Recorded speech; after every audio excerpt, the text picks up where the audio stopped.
Welcome to the Pinch to Zoom podcast, the show where we zoom in on the latest tech news, products, and trends. I'm Stetson. I'm Gabe. And in this episode, we've got our quick news segment. We've got our Go review, where Gabe is going to be reviewing some cloud storage solutions. And the main topic for the show, the smart home, what the future of smart home devices has in store, and how Gabe and I have set up our personal smart homes. But first, quick news. So Gabe, roll that intro.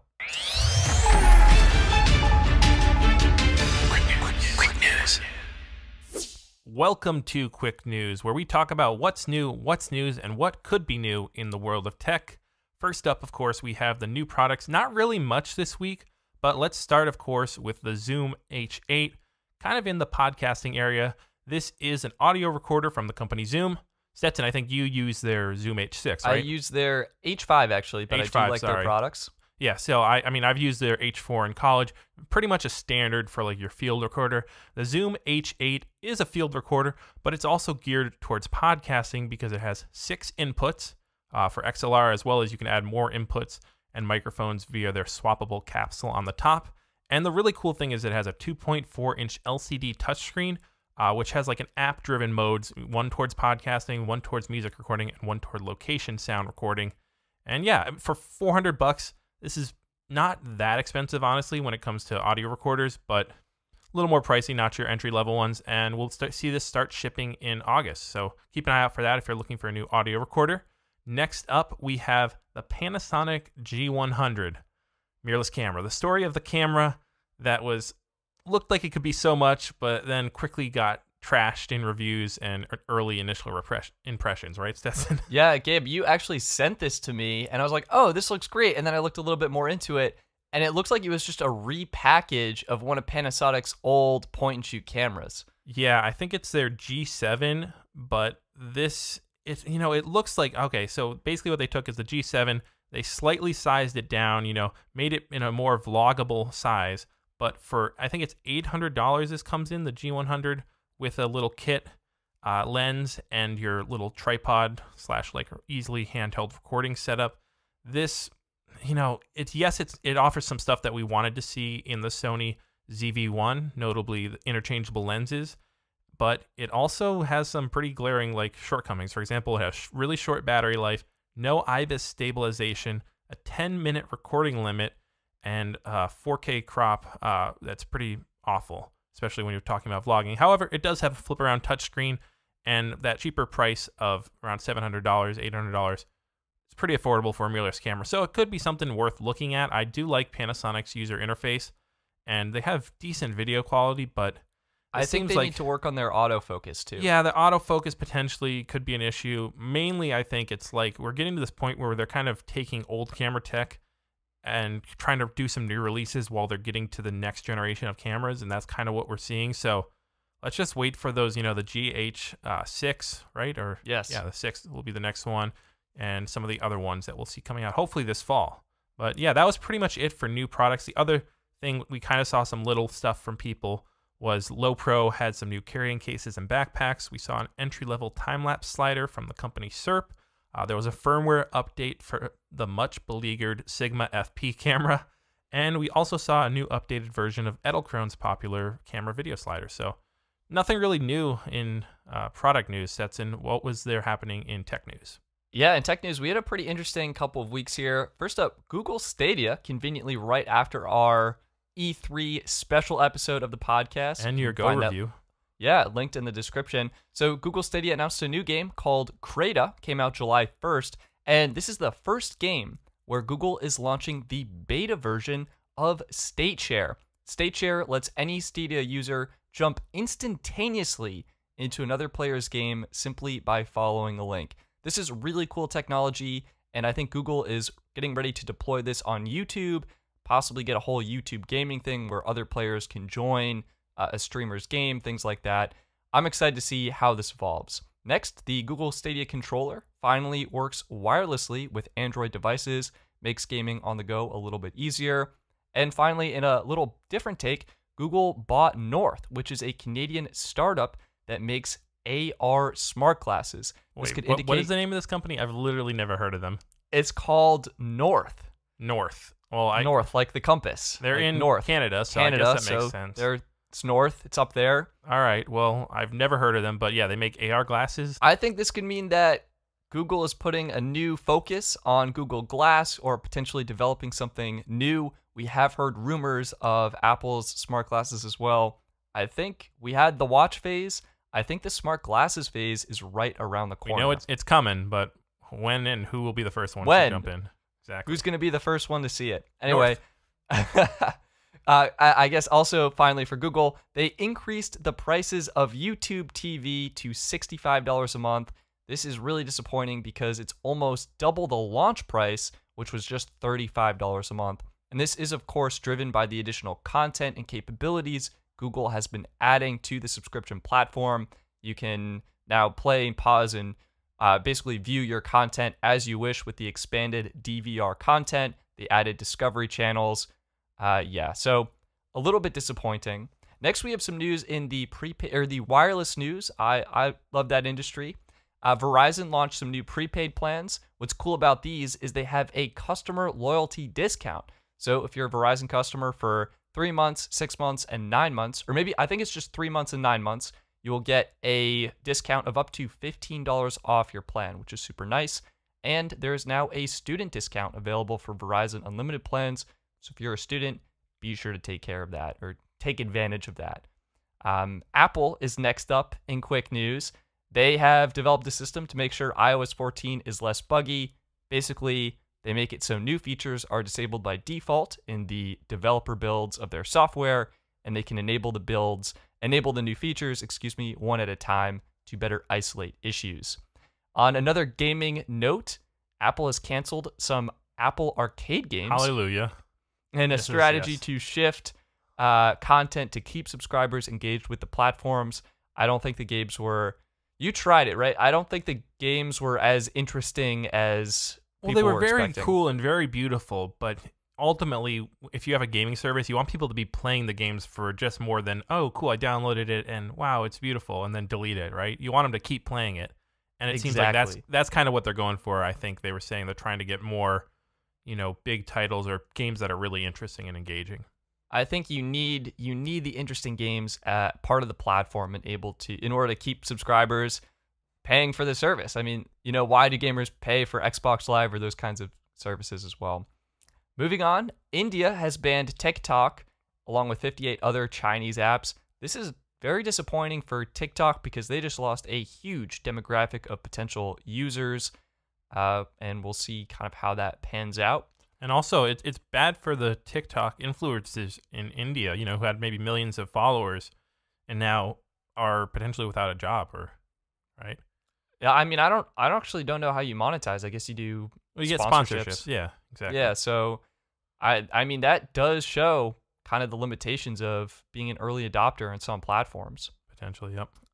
Another, I guess, a phone that was very popular in India, kind of spinning off that. OnePlus Nord is interesting. So OnePlus is introducing a new smartphone called Nord. This actually sold out during pre-orders. We don't know any of the details yet. We just know it's going to be a new smartphone from OnePlus under $500, launching sometime in July. And finally, BMW is planning to sell heated seats as a subscription service. What? Stetson, wait, what? How could a car be doing that? That is appalling. I like this because it's proving our subscription podcast episode right in that everything's going to become a subscription eventually, right? It's so true. I think so. What's going on here is BMW can basically make one version of a car, build in premium features such as heated seats, fog lights, a heated steering wheel, maybe a premium sound system, and consumers can choose to essentially buy the car at the base level and then purchase software upgrades to improve the car experience. This seems so stupid, though. Like, you're putting in the hardware, and then it's a smart point because, honestly, if you buy a car and then you're like, oh, wait, this has the ability to do this, but I'm not getting that, like, oh, of course I'm going to upgrade to that. I think you have to be careful how you present it because, on one hand, I think Tesla is a great example of this. You can buy any Tesla car, and at any time in the future, pay to have the software enable the autonomous driving mode. So you don't need it. It's a super nice perk, and it's always there ready to upgrade. And I think for BMW, You can basically target multiple demographics with one vehicle type, make it so people have the option to upgrade at any time, possibly boost revenue. And if you're leasing a vehicle, suddenly these lease vehicles can have different options without necessarily needing different vehicles. That's So an interesting. Yeah. That's the news. A lot of news in tech this week. Well, now the what could be new, the rumors. First up, we had 2 mythical cameras. All of a sudden, we got a little ping on the radar map because they might be coming back, or actually becoming real, I guess, technically not coming back. So first off, the Sharp 8K camera. Wow, 8K. Yeah, we've barely even got 6K, and cameras are only getting 4K 60 now, but we're going to 8K apparently with the Sharp 8K camera. Rumor It's has gotta be it sharp. Oh, too sharp, honestly, probably is what I think. It says popped up on their website. They had some images, and we've got an interview with them, I think through Tech Radar, potentially saying that this camera should be under $4,000, trying to compete with the EOS R5, which we'll see coming out July 9th, later this week, I think. Maybe not coming out, but at least fully released. The Sharp 8K camera, it's supposed to be the smallest 8K camera in the world. That's not really saying much because there's not many 8K cameras, but it's going to use a micro four thirds sensor, so that's how it's going to achieve that. It will be interchangeable lenses and have a full HDMI out, and we'll be able to record at 8K 30 FPS, 4K 60 FPS, and that will be all 10-bit at 200 megabits per second. So I'm interested specs, in this camera because it uses micro four thirds. It means there are already lenses out ready to take advantage of that, and it's not going to be super expensive. That's the good for thing. The lenses. The bad thing, I think, is I tend to think it's vital to prioritize sensor size over resolution, and this seems to be doing the opposite a bit. But hey, you got to push the tech industry to that, forward. Actually, so. We have a great podcast debating full frame versus Yeah. APS-C. So we can just link all of our episodes down in the description. Whatever podcast service you're listening to this on, you can just scroll back through the past episodes. It's pretty easy. I think our users know how to do that. Moving on, the other mythical camera is near and dear to my heart. The Sony, should I even say it? The Sony a7S III. Oh, gosh. What is this camera up to, Gabe? Yeah, the announcement, it looks like, will be coming at the end of July. This was supposed to be earlier, but they delayed it due to that aforementioned Canon EOS R5 announcement, which again is coming the end of this week. And so we don't really know that much about it. What we do know, it's supposed to have the world's best EVF, that's electronic viewfinder, which I guess that's good. This is a video-centered camera, so maybe not the biggest feature, but hey, of course it's going to probably have the world's best EVF because it's a new camera. It will also have a far more powerful battery than the Sony a7S II, which is that's not really big news, I don't think. Do you think they're just going to update to the new batteries they're using, the Z batteries? Honestly, probably, yeah. I mean, that's it. Boom, done. Yeah, right. It looks like it's going to have 4K 60 FPS, 10-bit 422, so kind of what I wanted to see. I really wish they would try to get at least some form of 6K recording, even if it's only 24 frames per second or something, or even 5.3K, 5.6K, but hey, I'm not going to complain. I just want to see this camera come out and have some beautiful, big pixel size with, that lower resolution sensor and do some great video quality. Now, another big thing to me, drones, obviously. So DJI, we have a rumor out about the Mavic 3. No way. I love the Mavic Air 2. Great drone, but still the Mavic 2 Pro or Mavic Pro 2, whatever you want to say, still probably the best video or image quality out there for a DJI drone other than the Inspire series.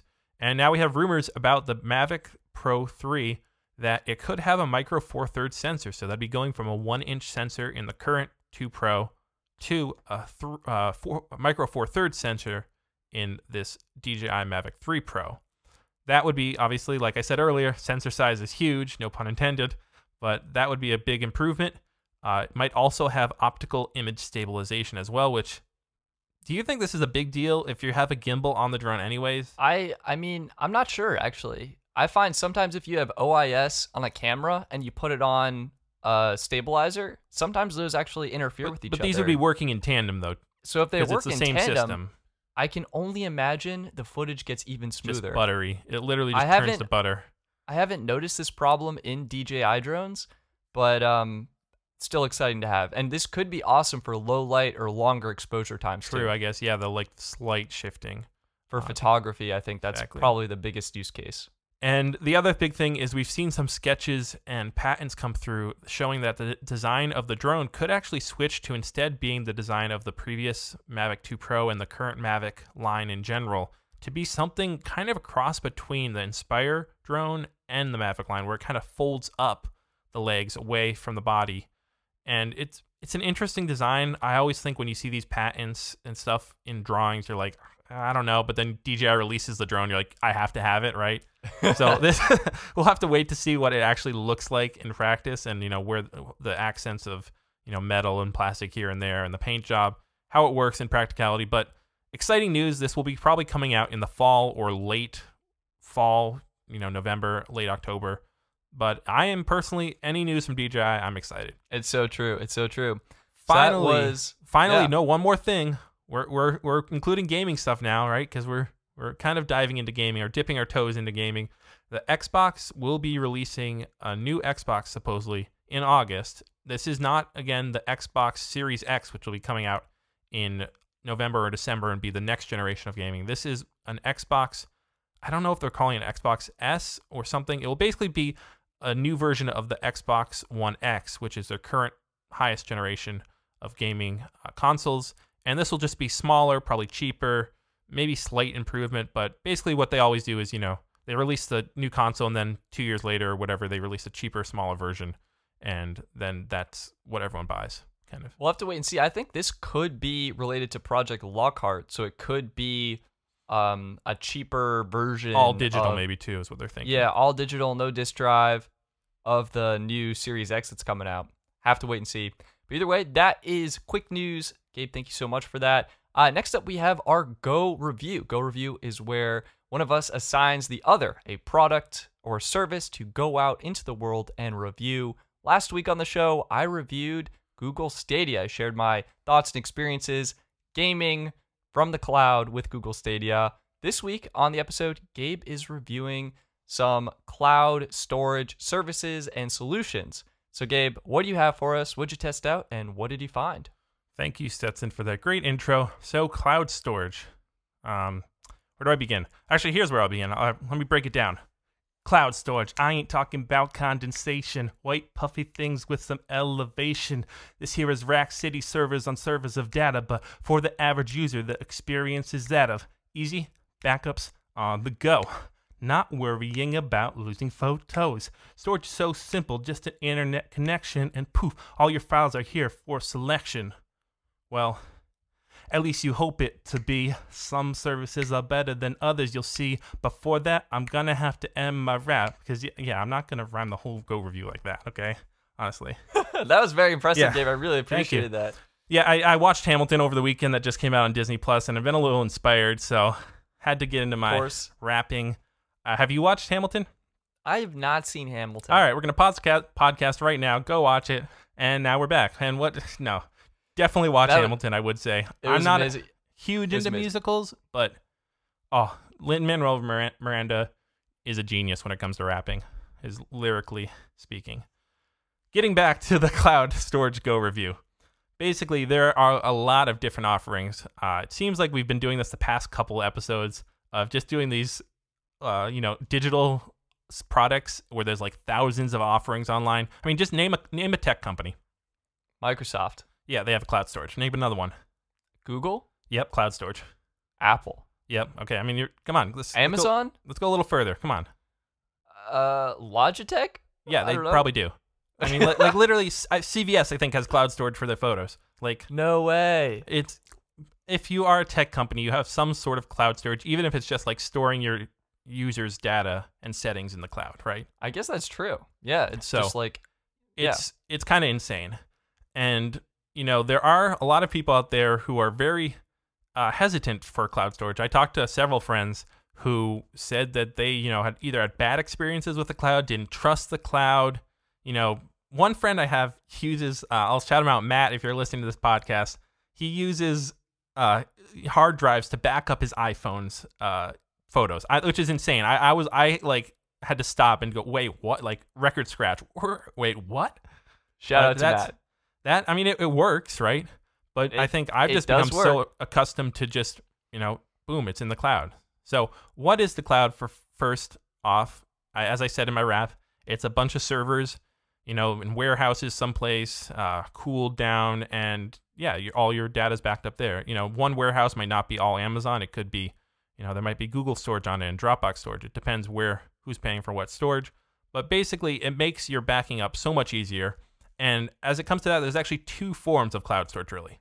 There's backup, which is simply going to back up all your files or settings on a given device. That could be your laptop, your gaming console, your phone, your iPad, whatever it is. Then there's also storage, which basically just acts like you have a hard drive that's your own personal thing, but it's a virtual one, and you can access it from anywhere. So when it comes to backup, my take is that I personally think it's best to go with the company that makes the device you have. So if you have an Apple laptop, if you have an Android phone, go with the company that made that device. So if you have an Android phone, obviously Google. If you have a laptop from Apple, go with Apple. Or if you have, Microsoft computer, tablet, whatever, go with them. It just integrates better as far as, seamlessly backing up in the background and stuff as far as that's concerned. So that's where I tend to think it's best to go with that, because backup, the general thing is you just want it to work. You want to, at all times, be able to just, oh, my computer fell off a cliff. Well, good, I have a backup in the cloud. Not, oh no, I forgot to back it up. That's a great advice, Gabe. I know when you set up your iPhone, iCloud backups are great for getting all your information back when you get a new device. And I know when I set up my new Android phone, my Pixel 4 XL, I get the prompt to back up everything in Google Drive. And those have really worked well for me. And I think that's a great tip. If you're backing things up, go with the manufacturer for that seamless integration. Now, the only exception would be if you're a consumer, and the biggest, I think, form of consumer data that they're backing up is probably photos, or I guess video maybe, right? But yeah, that can generally like photos and videos. video.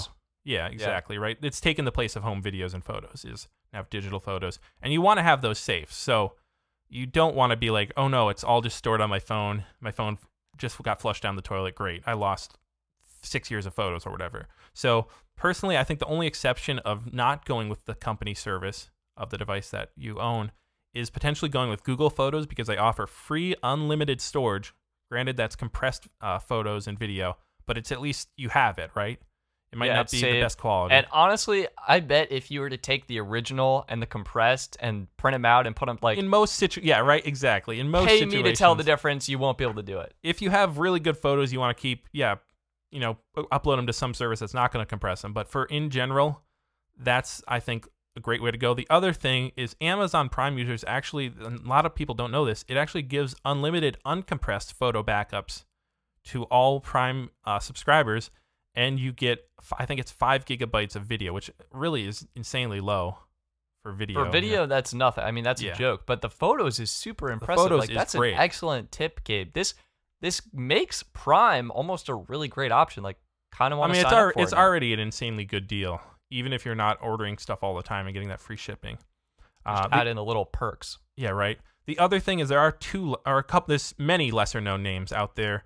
You might have heard of Box or this, I think, Mega. I don't know. There's so many different ones for backups. It's really insane. I'm not going to focus on them because I generally find that people want brands that they trust when it comes to cloud, because they A, don't understand it, and B, just aren't tech savvy and they want something easy. So I'm sticking with the well-known brands. But if you are looking for something that offers a little more backup storage, for example, I think the two ones out there potentially to look at are iDrive and Backblaze.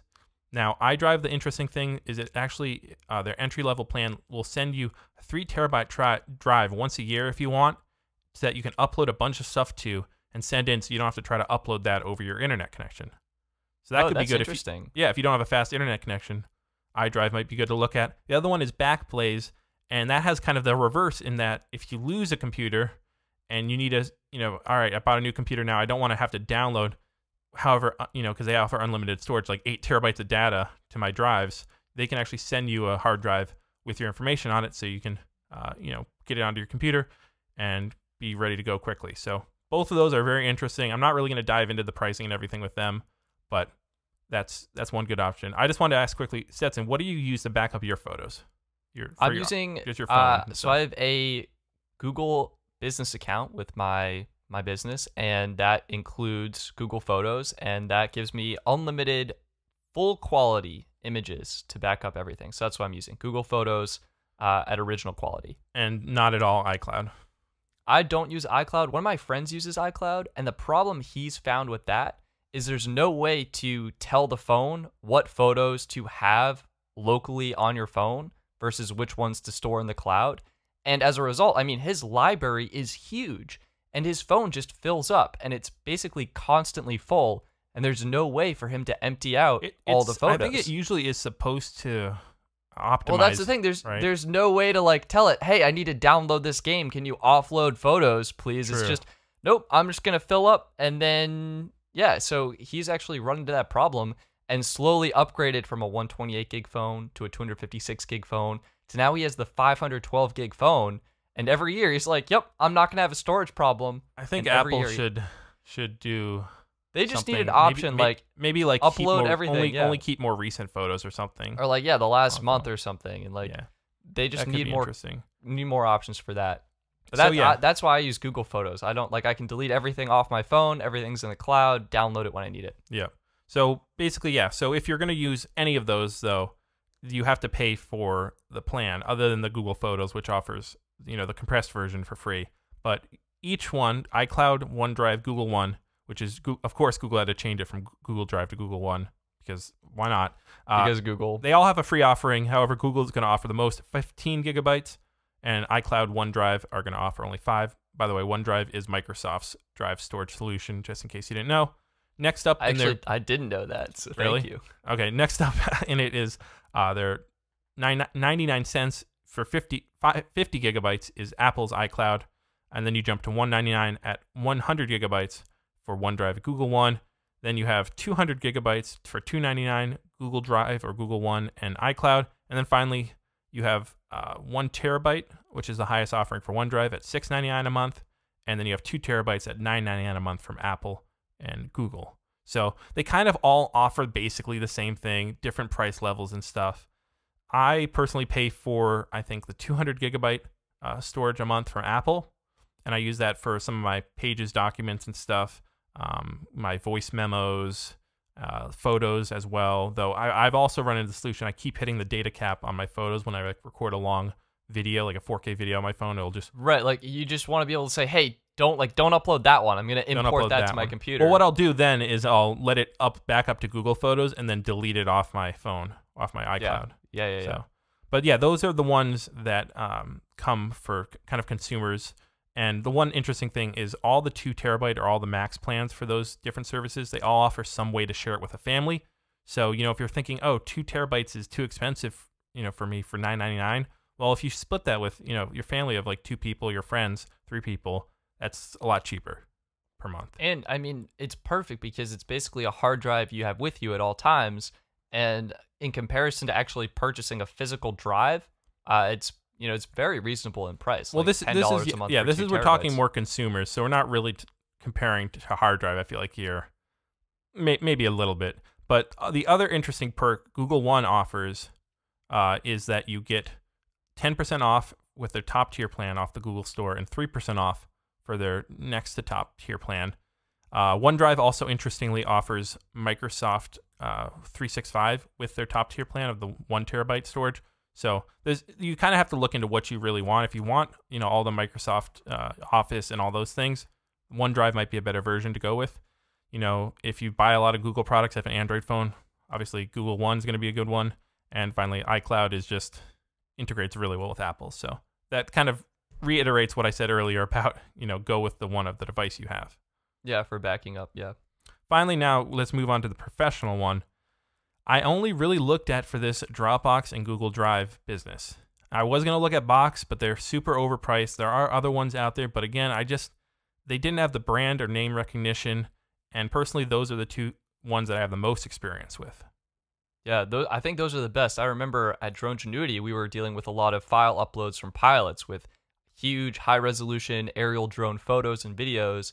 We tried using ShareFile, it was called, and even though it appeared to offer competitive plans and prices and do the same thing, just the features, the integration, the way it worked, it was slow, it was cumbersome, it didn't have the search functionality, and it didn't end up working. So we ended up relying, as you said, Gabe, on Google Drive and Dropbox for our cloud storage needs.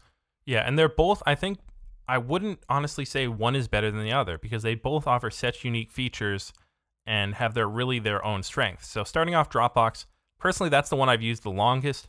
They now have a 2 gigabyte free plan. That's their entry level, which is that's kind of a joke. Like insane. You get more for free on Google Drive. That's insane in 2020. It's laughable. But then they next jump up to 2 terabytes for $9.99 a month, or finally 3 terabytes for $16.58 a month, which is about $200 a year. And Dropbox is incredible as far as their integration with Mac, their integration on the iOS or Android apps, and the features they offer. For example, you can create a folder and then share it as a file request and have people upload to that folder. I love that. It also looks, I think personally, more professional sending someone, a file in Dropbox than Google One or Google Drive, right? I don't know why, but for some reason Dropbox has that better recognition and seems like a little more premium. I will just add in a minor caveat here. When you're viewing video in Dropbox, we noticed when we were testing it or using it, there was an option to have the quality of the video, like the little player, the preview player. Yeah. There was no like HD option. It's not great, but if usually you're sending it to someone for them to download and then that's what we whatever. thought. But all of the clients from Joe Ingenuity, like they would preview it in Dropbox and be like, "This looks garbage. Can you go and reshoot it?" And we're like, "Did you download it?" And they wouldn't. With Drive, we found it basically had a YouTube-like player, which everyone's familiar with, and you can increase the quality to the full 4K or HD resolution. And that, for our specific needs, had a much better experience. So that's maybe one interesting point. But generally, I think that Dropbox, for downloading, and they also they kind of have a WeTransfer service where you can transfer files over Dropbox, which is really cool. But if you want more storage than 3 terabytes, really Google Drive Business is the way to go. Now, you might not know this from looking at their site because they advertise $6 per month for 30 gigabytes. That's their business account. Okay, 30 gigabytes, it's kind of insane that you pay $6 a month for, but you're also getting a lot of their business features. But then $12 a month, and you supposedly get 1 terabyte with that. However, they say you get unlimited if you have more than 5 users, and what everyone has found, Stetson can attest to, is that they don't really enforce that. So if you only have 1 user on your account and you're only paying $12 per month, you actually really get unlimited storage in Google Drive. Which is true. Incredible for a price. $12 a month, unlimited storage with Google. Yeah. So I've actually signed up for that within the past month or two. Stetson finally convinced me after hearing him brag about it, how he just chucks everything into the cloud. I was like, yep, I got to do it. So I've signed up for it. I have really liked it. I have found there are a lot of limitations. For example, file sharing and stuff that isn't quite as integrated, where you have to maybe go to the desktop app to do something that with Dropbox you could just do in the mobile app. But yeah, it's unlimited storage you can't really beat, especially if you shoot video projects and have huge files. So that's really great. Otherwise, yeah, they're both really good options. I'd try both of them, see which one you like better, but that's kind of where I land with that. Ultimately, those are the only 2 I'd really recommend, though, when it comes to file storage for professional use. Gabe, thank you so much for that Go review. I wholeheartedly agree with you, and personal storage and backup is kind of a more personal decision, so definitely just look at the different options and see what would work best for your needs. But it sounds like in 2020, there are some great options out there and plenty of ways to keep your files backed up, safe, and secure in the cloud. So Gabe, thank you. Do you have an item for me to go out and review for the next episode? I do, actually. Now, this is one, it's probably shining on you right now. It's the Aputure MC RGB WW little light from them, LED light. Sweet, Gabe. Thank you so much. Yeah. I'm thrilled to review it, so stay tuned for that. And now, I think we should get into the main topic of this episode. The smart home devices, smart home tech, how we have set up our smart homes to be extra smart. I think we should start off kind of like what the smart home world is, how it kind of built out and what systems it's using, maybe how we set up our smart home and what our dream smart home would look like. And that's a lot to start out with. And then potentially like 20 end things. with some security issues or maybe tips for setting up your smart home and getting started. That's what is your smart home consist of right now? Well, I guess we'll just jump into that. I've got three. So excuse me. I have two Google Nest Minis and one Google Home. So one Google Home Mini. So they rebranded Home older Mini one, to yeah. Nest Mini. And I have three Philips Hue light bulbs, and that is my smart home. So What do you have in your smart home? Not much smartness. I guess, well, we actually have, I forgot about these, but we have the Chromecast Ultra, and we have a regular Chromecast, and we have a Chromecast Audio. So you're very Google household. We do. We have Google Household, and it's because they started giving them out for free. I had a Spotify family, and Google's like, hey, get a free Google Nest Mini. And then, oh, YouTube Premium subscriber? Get a free Google Nest Mini. And then they're like, oh, you have Google Fi, our phone service? Get a free Google Nest Mini. So I actually didn't buy any of them. I just got them for free. It's a good way to keep people in their ecosystem, though, for sure. It's such a good way. So that's my setup. I basically have my smart room, and then we can answer questions with Google. Yeah, this kind of runs into the thing. We're both living right now with our parents for the time being, or not with our combined parents, at our own family's houses. And the thing that you run into with that is older people generally aren't so inclined to dive into smart tech or smart home tech right now. It was challenging for me to get my parents to accept the Google Nest Mini into the kitchen. So yeah, I totally understand it, right? If you've lived your life without having this technology, having to learn it, especially right now, smart home, honestly, as a techie even, sometimes it frustrates me, like getting stuff to work, and then they change it, and then that feature's just gone, and now you have to redo, it's really at a point where it's extremely frustrating. We'll talk about this more in a little bit, but yeah, I generally find that when I was living in an apartment by myself, or even with a roommate, it was a lot easier to do smart tech, and put in light bulbs here, there, LED strands, all the different things. But when I'm at home, it's kind of like I just really only have my room or my studio space to experiment with. But still, with that, I do have a couple Amazon Alexas. I don't have a Google Home setup now, but I do have one that I use. I kind of go back and forth, and those are really the center of the smart home household. Your AI assistant, voice assistant. You notice that none of us mentioned the Apple HomePod because, sorry, awkward. Siri, you're not quite up to snuff yet with the other ones. So yeah, I have that as a smart speaker. I have a bunch of Philips Hue bulbs, including their LED strip, which is really nice. Very expensive stuff, but I generally find of all the smart home stuff, the Philips Hue experience works the best because it uses its separate bridge. So rather than connecting directly to Wi-Fi, which can be confusing because, all right, you got to connect first to the home product when you're setting it up, put in Bluetooth, then you got to put in the password. All right, did I get it right? Okay, it's working, right? With the Philips Hue, you just plug in that bridge to your Wi-Fi router, and then that connects automatically to your Philips products, which are I agree. smooth. I think different products and manufacturers will have different onboarding processes, and the experience will be different. I think, yeah, it's just, it changes. They are expensive. I think for me personally, light bulbs last a really long time. I'm expecting to have my light bulbs for around 20 years or so. So it just, it made sense for me. Otherwise, wait, I'm not done. I have more stuff. Sorry. Yeah. Oh, yeah, I didn't mean to cut you off. Yeah. Please.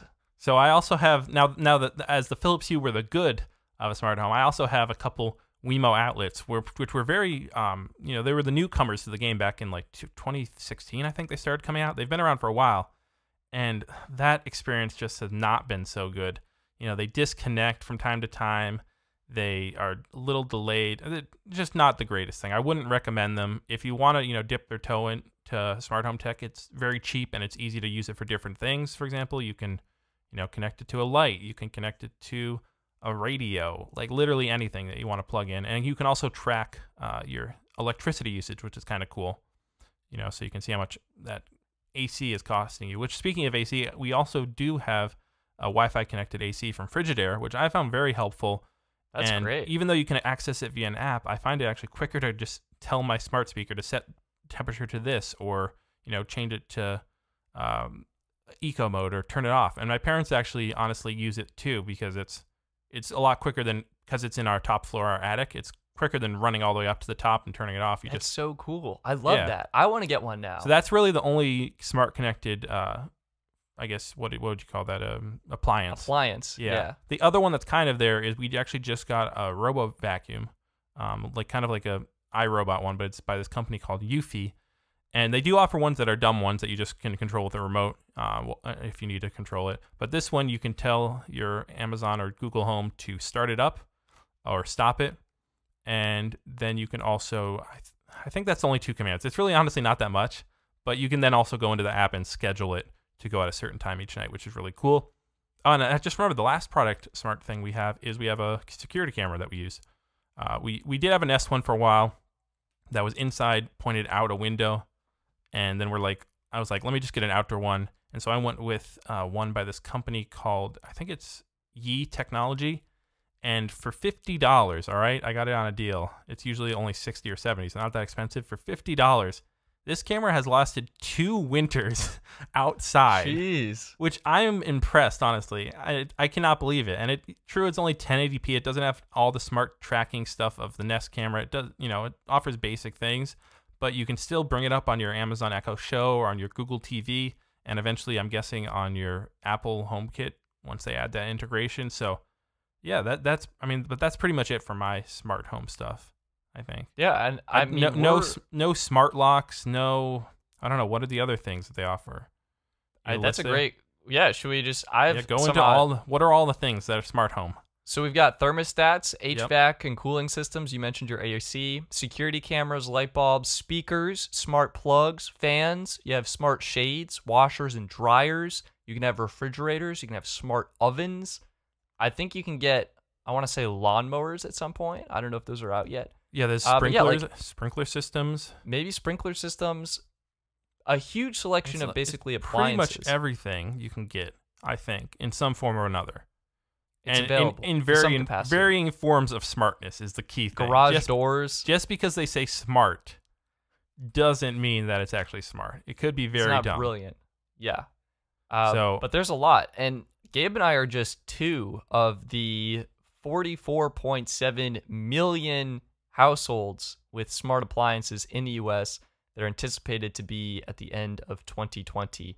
Which will be over 34% of households. The interesting thing I would like to see is how many just have one smart home product, right? I mean, that's all you need. Like, this could just be all the households who got sent like a free Amazon product, or like me and got the free Google Home, or the free Nest Mini products. Yep. And they may not really be that smart, but more just have an assistant on their countertop.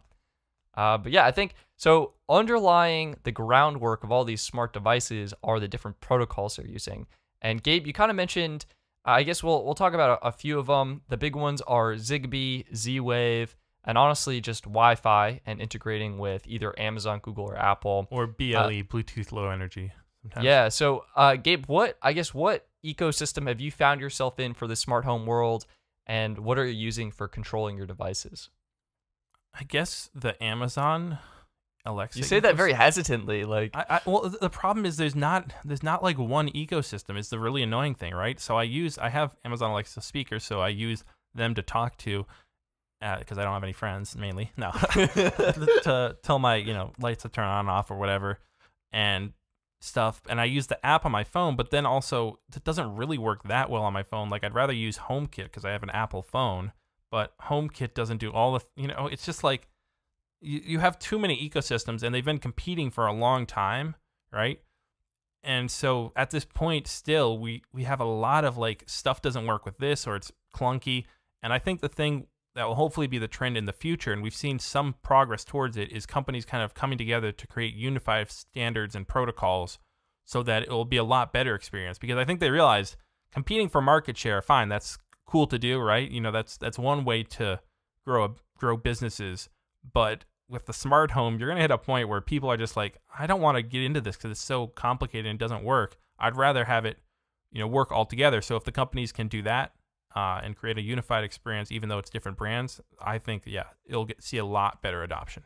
I think it is somewhat challenging. I mean, Amazon and Google are very similar. What they do is any device that can connect to Wi-Fi is basically eligible to pull on the Assistant API and be controlled with either Amazon Alexa or the Google Assistant. And this could include devices like the Philips Hue, which have a bridge. So the light bulbs themselves aren't connected to the internet, but they connect to the bridge, which then connects to the internet and then can be used to pull on the Amazon and Google APIs. And they're actually pretty easy to develop for. So I don't know if you've been following this, but I learned today that in order to get your device approved for either Amazon or Google, you basically, for Amazon, you do have to send in the physical product just to make sure it meets spec and meets standards. But for Google, it's a self-certification process. So you can self-certify, get that works with Google Assistant sticker put on your box, and you'll be good to go. The biggest stickler in this space, Gabe, do you have a guess? Who are... Apple? Oh, you nailed it. Apple. Yep. In order to get certified by Apple, you have to do one of two things. First, you need to have a physical hardware chip on your device, or there is a way to do it with software. So you could do hardware or software verification, but then you need to send in your devices to Apple to be verified and certified. And Apple has more restrictions where they have defined devices. So your smart device is either a light bulb or it's blinds and can close your blinds up and down. Whereas with Amazon and Google, you can basically build what your device is and what it is capable of doing. So different limitations on the different platforms. But Apple, as a result of this, is actually the most secure platform. They use actually local internet for controlling your devices. So everything's run locally. It's not sending stuff out to the cloud to request. Yeah, basically. Yeah. Whereas Google and Amazon, they do require the cloud. So it's nice. I can control my lights from anywhere in the world, but that could potentially Well, you mean can do that with someone else could. HomeKit too. You just need to have either an iPad or an Apple TV at home at all times. Yeah. Oh, I guess we have an Apple TV. I didn't mention that. So so you can do it. But again, it doesn't really, with the Apple TV, I haven't really found much integration. We did talk about on the last bonus episode how they are bringing more HomeKit integration to Apple TV and stuff like that. But generally, yeah, I've found that the main problem, besides just integration also within the ecosystems and the software side, for example, the Nest thermostats, right? Or just thermostats in general. Those look really cool. Like the ability to have it lower the temperature when you're away. I was going to install one in my apartment when I was living there. I asked my landlord, can I install this? He said, yeah, sure. As long as, you don't mess up anything and install and then take it out when you leave, perfectly fine.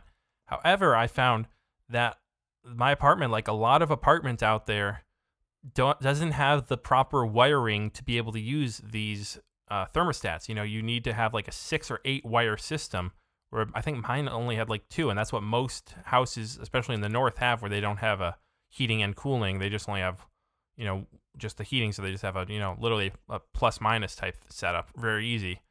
And so that's just with heating, but then you have all the other different ways that this could, maybe the smart fridge they don't make them in the size that works for you, or there's so many different ways it couldn't work. I think another great point with the smart fridge specifically is when you're buying an appliance, like that's a 10 to 20 year life cycle device. You wouldn't want to buy an appliance and then suddenly have your smart home standard like fall through and your fridge won't get updates. It's going to stop working. Oh, great. Yeah. We don't get a software update. All the food goes bad. Yeah. And so I think for some people, it's harder to get into for some of these smart appliances. And really what would be almost more beneficial is if companies could find a way to retrofit existing devices. And you almost see this with the smart plugs. Like you can get a smart plug your existing lamp into that, and all of a sudden you can now control it with your voice. You don't that couldn't work for like a fridge or your other stuff, though. Yeah, you wouldn't really want to do that with your fridge, but oh, good, I can turn off my fridge on the go. That's what I want. You come back, all your food is rotting. Yeah. It's disgusting.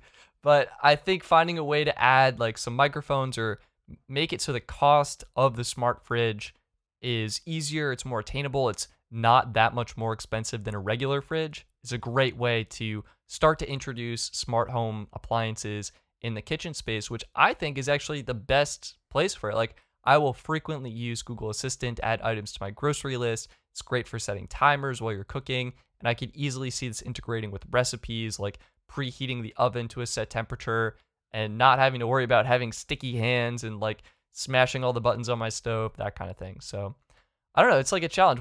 How do you feel about smart home adoption? Like, are we going to be adopting it quicker? Where is smart home going to start for most people? What are your thoughts, Gabe? I think, the big 2 things that most people worry about is security.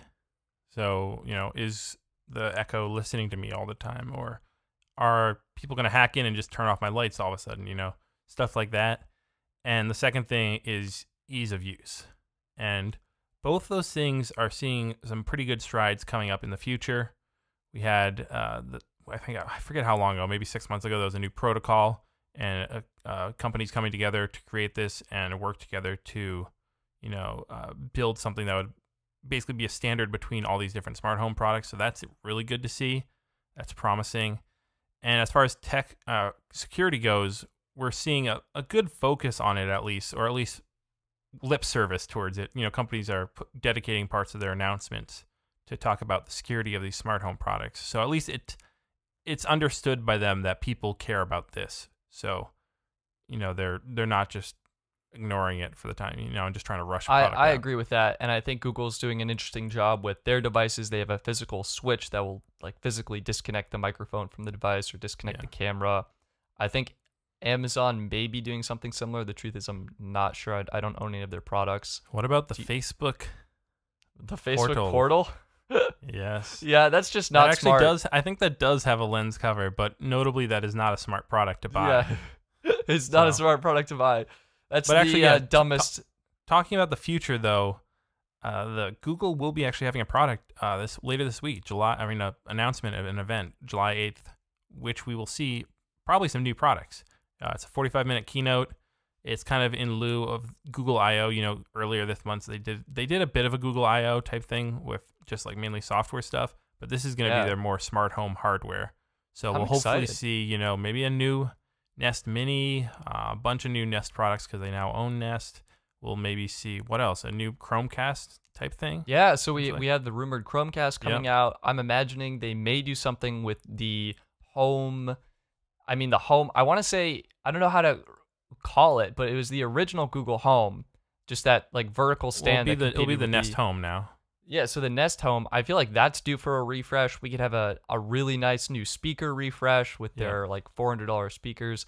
And I mean, secretly, I'm optimistic for Pixel 4a possibly at this event. But no, I don't think so. This is a smart home event, so I think you actually kind of bring up a great point, because Apple, they don't have their $50 cheap speaker to get into people's home. There's no easy way to get Siri in a speaker. You have to buy the $350 HomePod. And I think what it is with that is because Siri is not something that you really want, right? Apple was selling with their HomePod, they're selling a really premium speaker experience, because I think they know they can't compete with the Googles and the Amazons of the world, because they have much better smart assistants. So I think the other thing too is Apple's idea is you have Siri everywhere already on your phone or your wrist with your watch. So AirPods. Maybe exactly. Maybe they felt they didn't need to do that. But still, I mean, to some degree, the interesting thing is I think the Home app is actually one of the nicest apps out there for controlling your devices. HomeKit just the Apple Home app. Well, yeah, but I mean the app for HomeKit. Yeah, exactly. Because isn't Google also called Home? Yeah, it's called Google Home. You're right. Nice and confusing. Yes. What's I guess to kind of lay out what the difference for me is in Google Home, I import all of the settings from my Philips Hue app. Whereas in the Apple Home app, I can create my own scenes. And all of a sudden, Apple gives me a little bit more power as a user to create automations, to set new scenes, and manage all of these different smart home accessories from different manufacturers all in one place. Sure, they're a little bit more limiting. They don't quite have some of the feature set as the other options out there. But I think overall, the experience with Apple is one, as you expect, that just works. And it works really well. And it does the things that it can do the best of them all. I don't know. It sounds like you use Alexa. I agree with that to a large degree, that because Google has these different standards and they allow companies, and Amazon too, because they allow companies to put different, all right, you can do on this light set, you can do these things. On this smart lights, you can do these things. And they call it, right? It's kind of confusing and it's a bit kind of all over the place. With Apple, it's a much more unified experience because they're making all the people who develop a smart home product go through much jump through so many more hoops that by the time they're approving it, they might be different products from different manufacturers, but the part where they connect with Apple looks very similar and thus makes the experience a lot better. But you also have that less products want to go through all those jumps potentially to work with Apple. It's true. But I think, kind of jumping back to the security thing, I've heard that HomeKit devices are more popular in some European countries where they are a little bit more concerned about privacy. They like having all their devices operating on the network, the local network, and that. But yeah, I think that's a pretty broad overview of devices. Yeah. Do you want to continue pushing like the future, like how you would build your? I don't know. We kind of touched on that. One thing I was going to mention, I thought this would not be a proper smart home segment without mentioning IKEA. Yeah, did they discontinue? No, I feel like they're doing a ton of stuff in the smart home. Okay, so they're like launching it. They're really diving. I think what happened, Lowe's discontinued their smart. Yeah, that's one of those risks. Like, who's gonna survive this? But I think you're right. IKEA's pushing forward. I forget what they Lowe's call is it. gone. Hold on, I'm trying to look it up. IKEA smart home. I'll try and. They don't really have a name for it, but they offer electric blinds, smart lighting, and Wi-Fi speakers. The Wi-Fi speakers, honestly, they look nice, but probably would just stick with a Amazon Echo or Alexa. But they are company that makes speakers. These are integrated into like light lampshade type things and stuff. But yeah, it's really the smart lighting, which is cool because it offers, for example, like charging on some of the light fixtures. Like you can plug in any electric product or wireless charging. Yeah, it's very cool. Take a look. I actually don't have any other things yet. I probably when you move out, you furnishing your new kind of waiting apartment? I'm kind of waiting until I move out of my parents' house into my own apartment. Loaded up with that IKEA. Definitely. Yeah, that's awesome. Do you have any security concerns? Like, how do you feel about being hacked? Have you heard of people getting hacked? Or I don't mean to jinx myself, knock on wood, I guess. But I generally have not had too many security concerns about being hacked or being listened to. That's something I think our generation has a little less of because we've grown up with the technology. Older people tend to be a little more suspicious, and maybe rightly so. We need a little bit of, it's always good to have be a little wary. Just because, everyone's not out to get you doesn't mean you're not, you shouldn't be paranoid. Sure. I guess I was trying to do research into this because I initially thought everything was, reasonably safe and secure. And what I found is for some services that basically use a username and password to log into, it's not that the device is insecure. It's that if someone gets your username and password, then suddenly they can control or do things with your home that you would be able to do. And so there are a few stories of people, I think specifically with Blink smart security cameras and maybe a few other systems where similar to how someone could hack into your Netflix account, they hacked into their smart home account. It could suddenly use the intercom functionality and do other things. And so I think with building your smart home, you would want to consider using multi-factor authentication for the different services you're signing up for, making sure you're using a safe and secure password. Not reusing the same password everywhere. And so like using LastPass or Dashlane to generate a super long, complicated one. General safe stuff.